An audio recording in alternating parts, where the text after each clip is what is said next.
right, Bear. We usually pick what we think is the guest's biggest accomplishment, and then we ask them about it. But with you, it's a little bit different. 3 bracelets, 2 WPT titles, and all your other success. So I'm going to ask you what you think is the most significant moment that you've had in poker.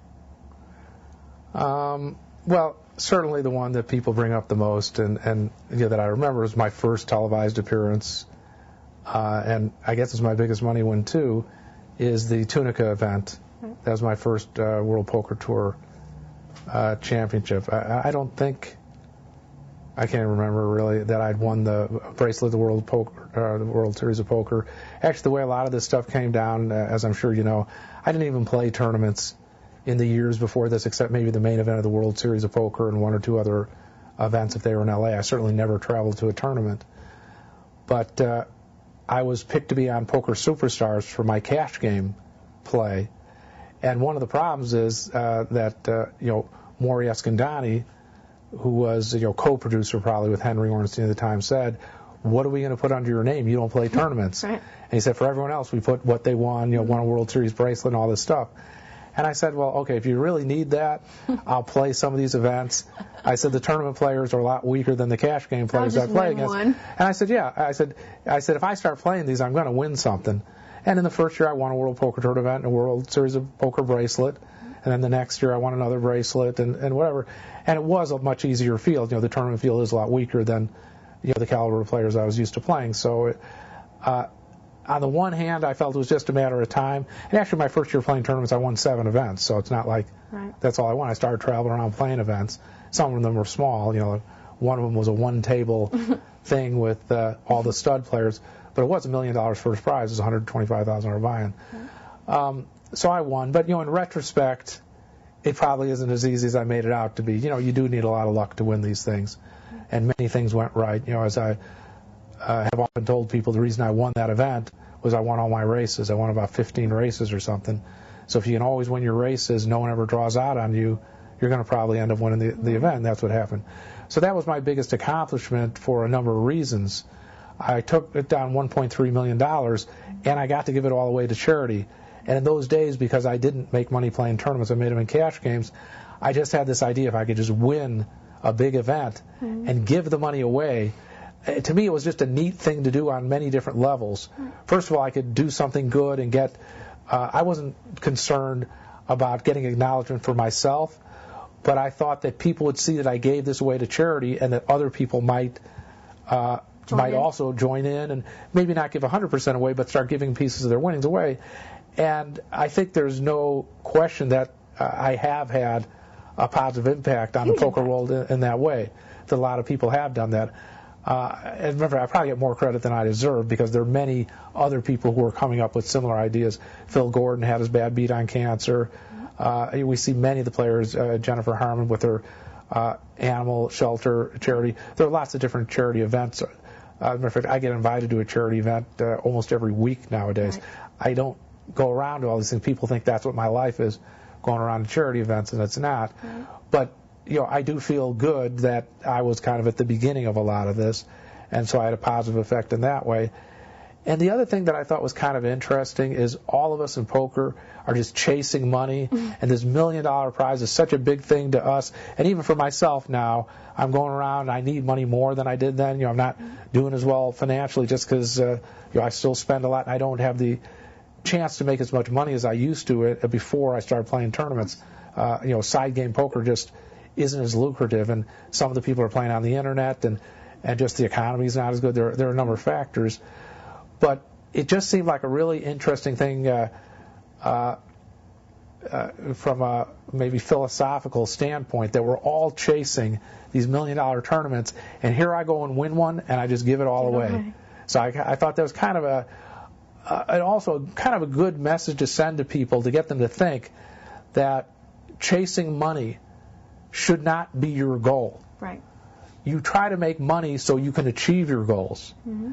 And in this particular case, one of my goals was to do something positive with the money. And even though that win was a couple years ago, the wins from that year, I ended up giving a lot of money to Children Incorporated. Just last week, I got to see some of the fruits of that labor, and I just came back from South Dakota where I was on an Indian reservation for a tribe called the Suchungu Lakota. And with some of the money, they built a gymnasium for the kids, where at the school there, the kids really didn't have a place where they could play. Now they have a big gymnasium. They'll also be able to have other kind of functions there as well. And so it's really, for me, it's a really gratifying experience. Whenever I have been involved in these things, I've given away money, but it's not like, to me, that's not as much as doing the work.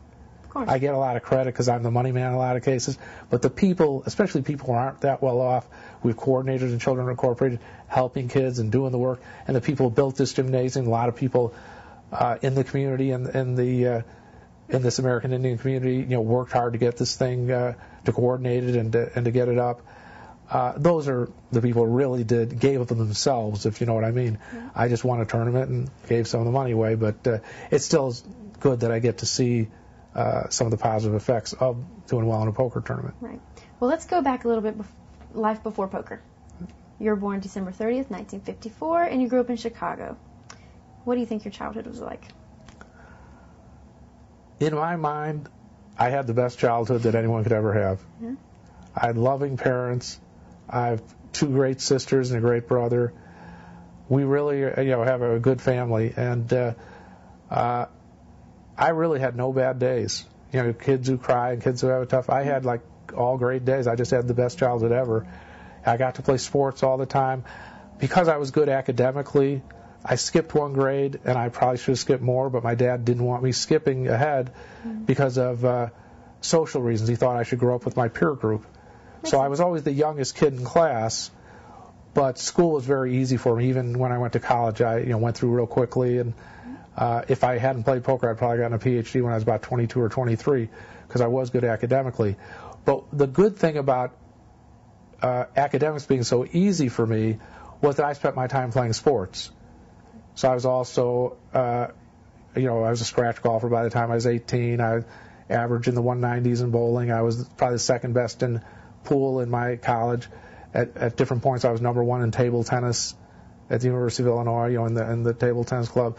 So all these different things. I played sports and I bet on them. Not only did I play poker, but I used to do this one thing that I used to enjoy. They used to have, in those days, decathlons of sports. They used to call them superstars tournaments. They'd have them on TV.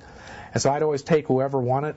I'd tell the guys in the poker game, whoever wins it, I'll bet against them. And and I would, and I'd bet 10,000 or something, and no one would beat me in those competitions because, I could run, and not great for a runner, but I could run under a 5-minute mile. I was, 4.5 level tennis player, which means, okay club player, but it meant someone who's not a real, basically what it meant, because I was kind of a jack of all trades, if someone wasn't an expert in their thing, except for golf, where it didn't matter who they were, if I didn't know them, I would beat them. And, but most things I was good enough at that, people just weren't going to beat me at sports. So I got to spend so much of my time practicing sports, and a lot of the motivation was I gambled at them and I would make money off them. So was Barry Greenstein ever a bad kid? Ever? Did you do anything I was bad? a troublemaker in that I was like the class clown. Okay. So I was at times the kid who had to sit out in the hall. But the teachers tolerated my sense of humor because I was invariably the best student also. Right. And so, I didn't have trouble with that. Like I said, at my school, I was pretty popular. And also, I was kind of good, and I think this goes along with being a poker player, where you have to get along with all sorts of people. I used to help out helping the kids who weren't that good. Since school came to me so easily, a lot of times the teacher would have me be the guy who would help other people. And so, that was a role that was valuable to them. So tell me when you had the introduction to poker.